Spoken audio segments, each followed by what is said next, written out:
This is how the master of the Taiga punishes. About 15 years ago, my friend Valentin was a typical advanced Muscovite. Everything was going well for him. Well-off parents, a nice apartment, and a promising job was looming after his studies. Valya studied at Moscow State University in a prestigious faculty, but unexpectedly transferred to our geography department. He decided to see the country. No matter how much his parents begged him not to do this, he didn't even listen to them. Soon Valya met some guys who dreamed of finding a yeti. Igor and Sasha traveled to places where they supposedly saw this creature, studied literature on the topic. It was they who persuaded Valka to go with them to the Russian north, to one of the most remote areas where yetis were encountered especially often. They arrived in one village, and already there it became clear that Valka's companions were not nearly as enthusiastic as they tried to appear. They went to the nearest forest a couple of times, but long treks of tens of kilometers through the taiga did not inspire them. Drinking moonshine with local men and generous village snacks turned out to be a much more attractive activity for Igor and Sashka. And so they walked on. Igor and Sashka were bawling out songs, and Valentin was walking behind and quietly praying out of fear. Dusk thickened, and suddenly Valya felt as if there was someone nearby, and not behind a bush or a tree, but everywhere. But he had no strength to turn around. He was scared to the point of trembling.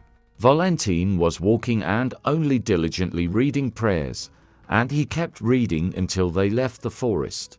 "Uncle Kolya, I just can't understand. Since childhood, we were always nagged. Don't yell. You're not in the forest. And here I am in the forest, and I don't even feel like yelling, although there seems to be no one nearby. These two are walking drunk, singing songs in the dark. How can they not be scared? I feel uneasy. The forest seems alive. It listens to you, looks at you." After listening to Valka, Nikolai Stepanovich said, "Do you remember, you asked me if any of the villagers had seen him?" "Yes, but you didn't answer. And none of the village men wanted to talk about him, even over a glass." "And that's right," Nikolai Stepanovich grinned. "Don't ask anyone else here. You came and left, and we have to live here. But I see that you understand the forest a little, so I'll tell you one story. Many people here remember it. I personally knew a man to whom it happened.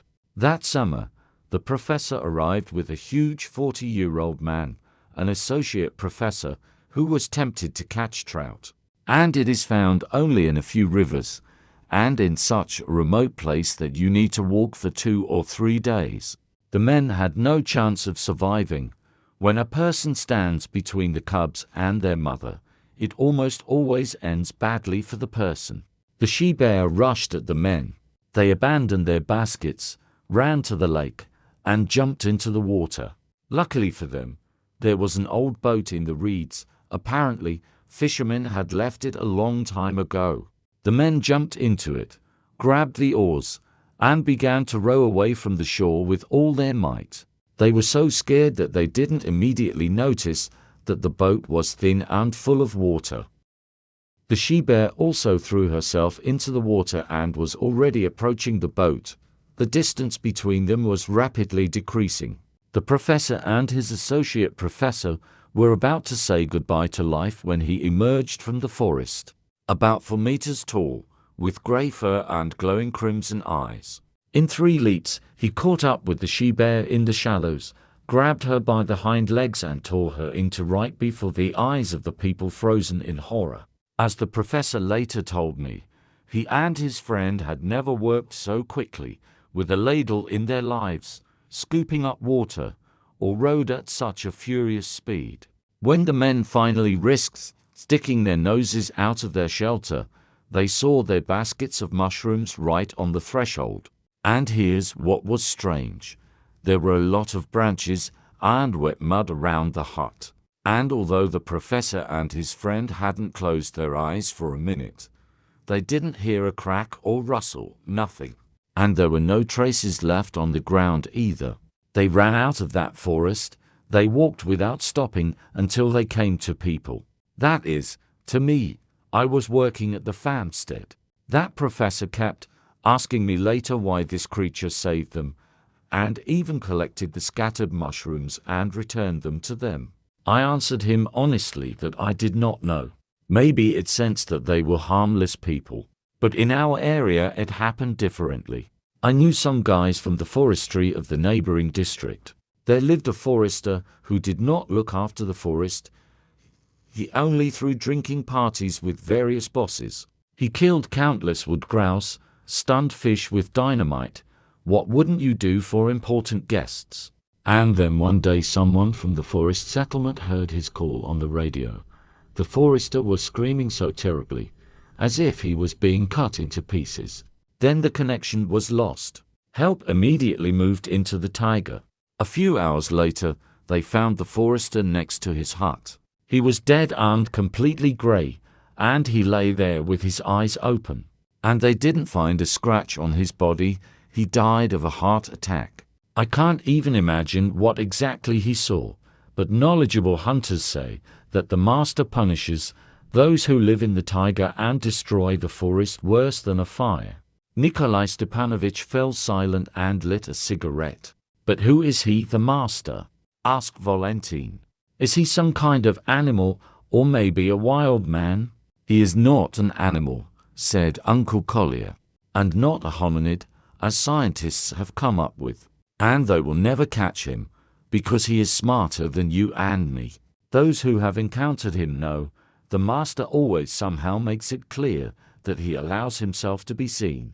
I don't know how mentally, or what, but he can make it so that you pass him 2 steps away and don't notice. You must never look him in the eye and you can only call him master. Sometimes you can't see him, but he will let you know.